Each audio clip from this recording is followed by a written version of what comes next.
Welcome to the Matthew Official's First Alert Weather as we track the severe thunderstorm as it's going through here. As you got severe thunderstorm watch in effect for New Jersey, all of New Jersey at this point. As a line of storms continues to roll to the south and is currently almost stationary over New Jersey at this moment.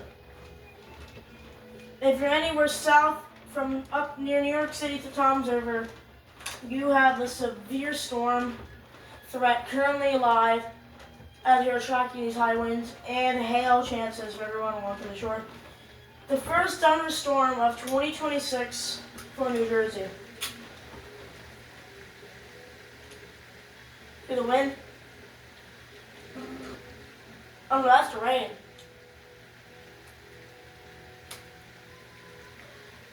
New Jersey, you should be in the center of this storm now. It's a first alert weather day. Earlier in the day, it was tough to understand why, right? It was pretty nice, kind of warm, but now you're saying storms are going to be rolling in later tonight.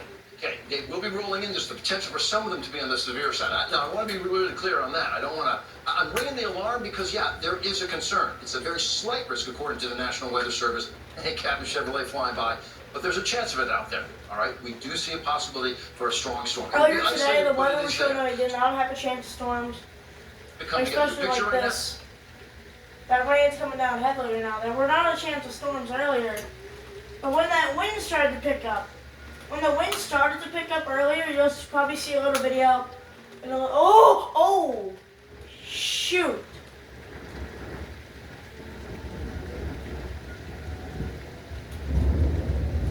Holy jablo.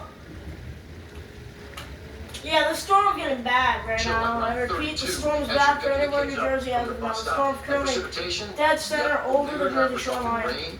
You will have this for about maybe another hour or so. The biggest thing that we can push is this idea that, hey, we've got a first alert issued for not only right now, but we've also got it issued for your day tomorrow. So let's talk about how this is all going to come together.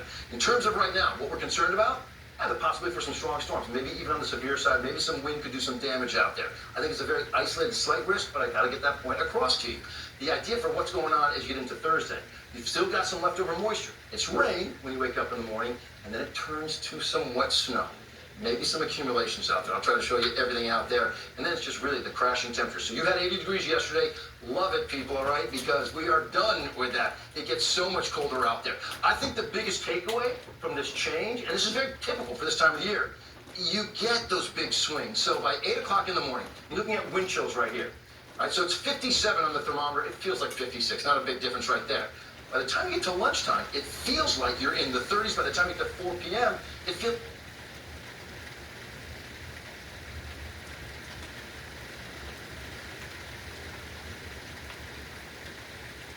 We'll be back after a little commercial break. You see back here, and this has been a bruiser. Zoom in tight. What a clash in temperatures we had. Like Illinois with those big, strong thunderstorms, all right, on the backside of that front, right now. Snow over Lake Michigan, and I think we're going to see that same sort of transition tomorrow. So here's how it plays out. We could see those severe cells out there tonight, maybe even, possibly, into the city itself around 10 o'clock tonight. All right, they may blossom again a little bit later in the night, but overall, once you get past midnight, 1 o'clock in the morning, the severe risk is down. Now we're watching those temperatures drop. So 8 o'clock in the morning, could have some raindrops, all right? You could see some raindrops out there, but it's about 60 degrees as you're walking the kids to the bus stop. Notice maybe a little wintry mix out around Warren County and maybe Pike County, Sullivan County, just beginning. As those temperatures drop, that starts to turn to snow. But look at this, we see a big break in the action now. New information, well, you know what? Don't count it out. I think it's going to blossom up again. Sure enough, it does blossom up again. It's not going to be a big accumulator. We showed you that. It's going to be, like a trace to an inch. The numbers here that are being projected by the European, maybe 4/10 of an inch for a bunch of areas up there. Maybe got 9/10 around Sparta. Not a whole lot, okay? That is the way that we see it, guys. A trace to an inch. So let's get right to that 7-day forecast. We'll wrap this thing up for you. Again, it's all about dropping temps the way I see it. 57 as you walk out the door in the morning. 37 as you pick the kids up from the bus.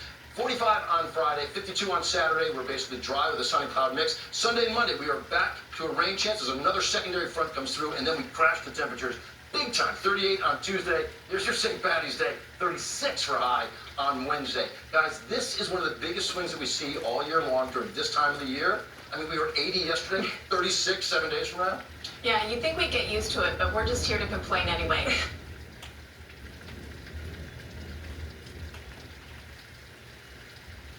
And Chris, you know, we will have to watch out for rumble and thunder. I know it's been so long since we've heard that sound, but it's all... Here we go again. Okay, we're back now. I'm trying to find a live weather radar and track the storm as it continues to roll through.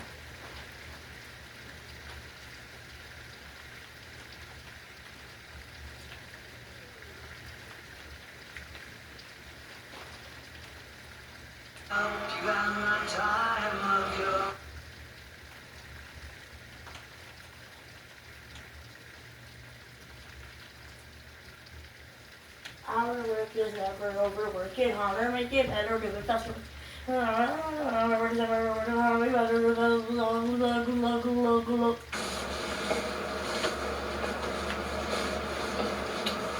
Word of advice, putting snow pants on in a car is not easy.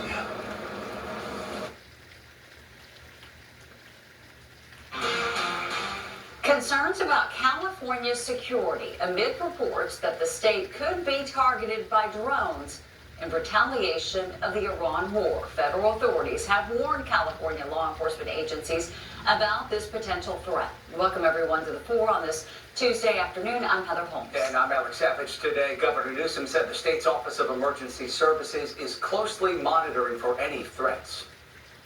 We're aware of that information, and we transferred that information in real time to our local partners. Well, California's screwed. Donald just cut off my balls. What?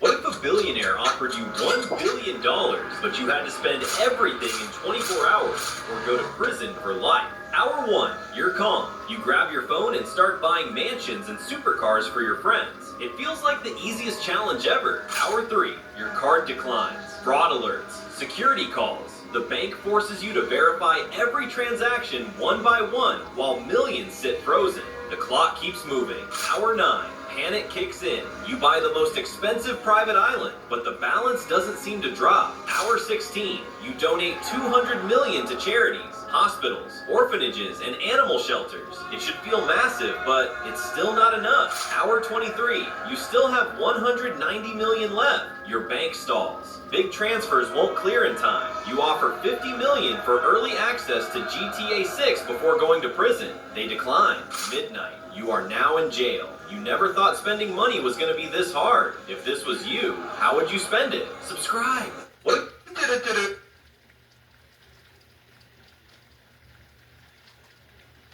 I'm gonna have more energy for this kid.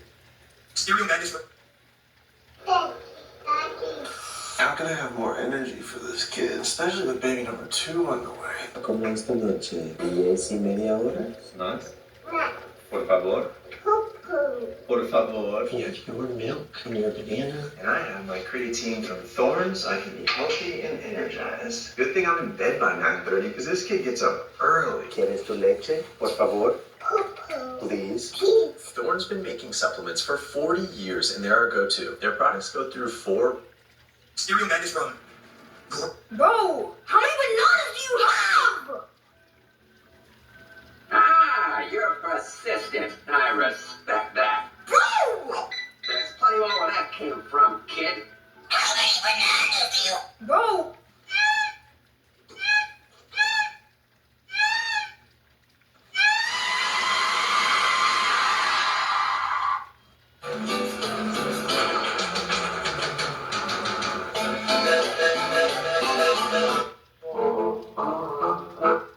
I'll go right up your nose. Whoa, whoa, whoa! You wouldn't hit a woman. That's a woman? I'll go right up your nose. Clap if you have annoying siblings. It's raining, it's pouring, the autumn is storming. The song's perfect for this one. It's pouring,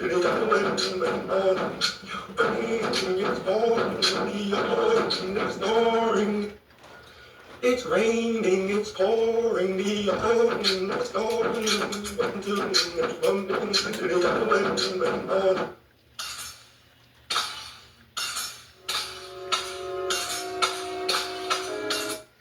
In the book. Whoa. Whoa. Whoa. Yo. In the book. Whoa. Oh, I can't move on. And I can't move on, baby doll.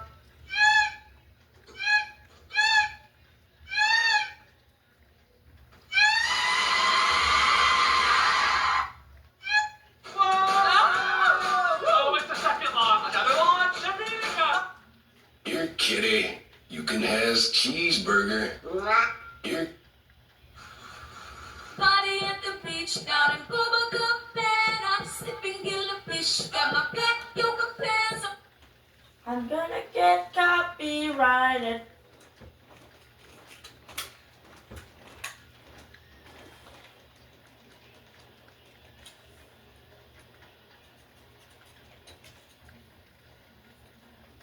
Little 9 PM weather update for you. You can see how it's raining. Give it a second. This isn't just rain, by the way. This might be a severe thunderstorm. See? Por favor. I'll let lightning strike my house if I'm lying. Everything under the sun at Catalina Palms at Sundance by Akel Holmes. The search for answers is on after an explosion outside Pittsburgh over the weekend that killed 5 people and left 1 in critical condition. As the victims are identified, including this father and son, questions are being asked about the abandoned mine underneath the home that blew up. Here's Stephen Fabian. A mine. Why is there a mine under your house? Why would there be a mine under your...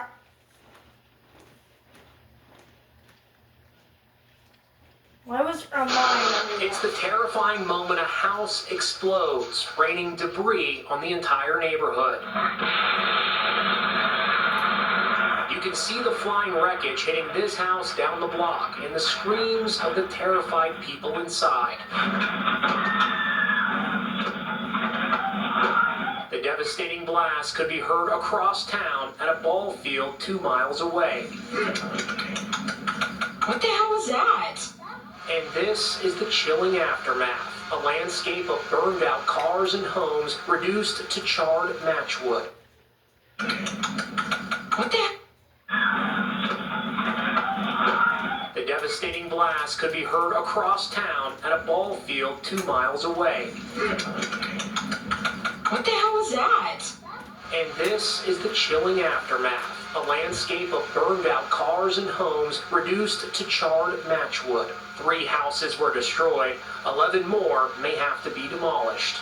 It happened in Plum, Pennsylvania, about 20 miles outside of Pittsburgh, and that also happens to be my hometown. Sadly, 2 of those killed in the blast were friends of our family. They are Casey Clontz, 38, and his 12-year-old son, Keegan, who were found dead in the wreckage of the house next door. Grieving relatives issued this statement. Their smiles and laughter filled their families' and friends' hearts with joy that can never be replaced. Firefighters heard bullets exploding in the burning wreckage. A survivor reportedly told them there was ammunition stored in the house that exploded. The cause of the blast is still a mystery, but many of the houses are built over an abandoned mine. There are also active natural gas wells about 300 yards away. Was this just isolated to this one home? And why did it build up to such a degree that it was an explosion of that level? That was a nuclear level explosion. The devastating blast in this house down the block and the screams of the terrified people inside. The devastating blast could be heard across town at a ball field 2 miles away. What the hell was that? And this is the chilling aftermath. It's 2 miles away and all you hear is... about the abandoned mine underneath the home that blew up. Here's Stephen Fabian. It's the terrifying moment a house explodes, raining debris on the entire neighborhood. You can see the flying wreckage hitting this house down. No, a house can explode. A freaking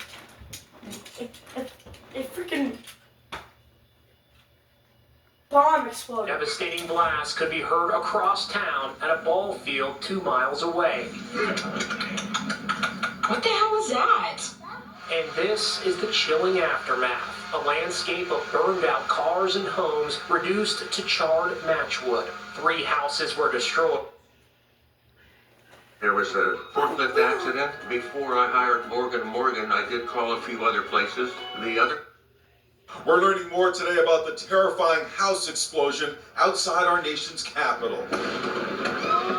The blast, captured on cell phone camera, ripped the house apart, sending flames and debris into the air. It scared the heck out of us. We didn't know what it was.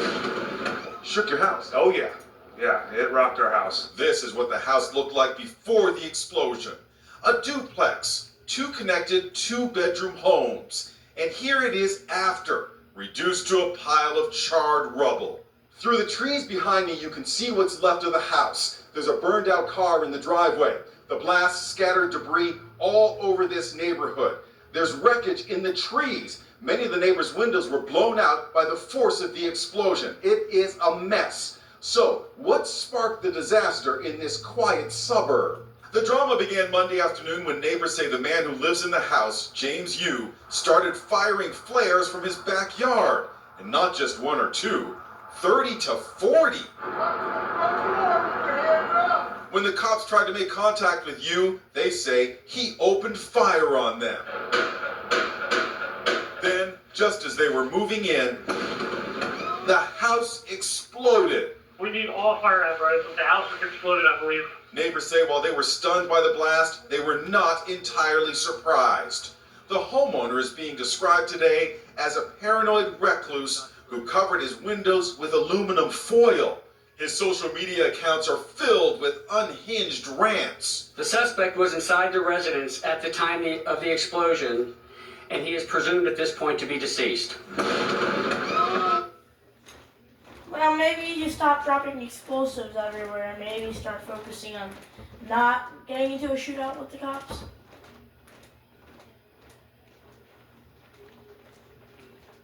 I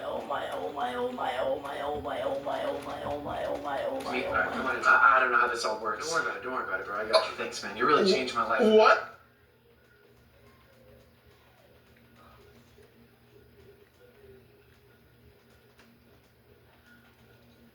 One of the most luxurious experiences I've ever had. Definitely worth $100,000. Now let's check in on Jacob and his $1. They just tied him to the plane.